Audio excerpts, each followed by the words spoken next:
May payag akong gitukod dito sa luyo sa bungtod. May atop ininakogon, haligi kawayang guod.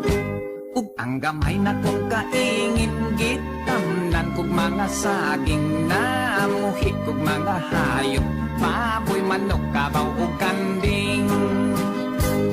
Kung ang adlaw mo sa kagabi, ondayon mo tikiyot, ang mga manok mamatok, ang hayop sa pangatulog.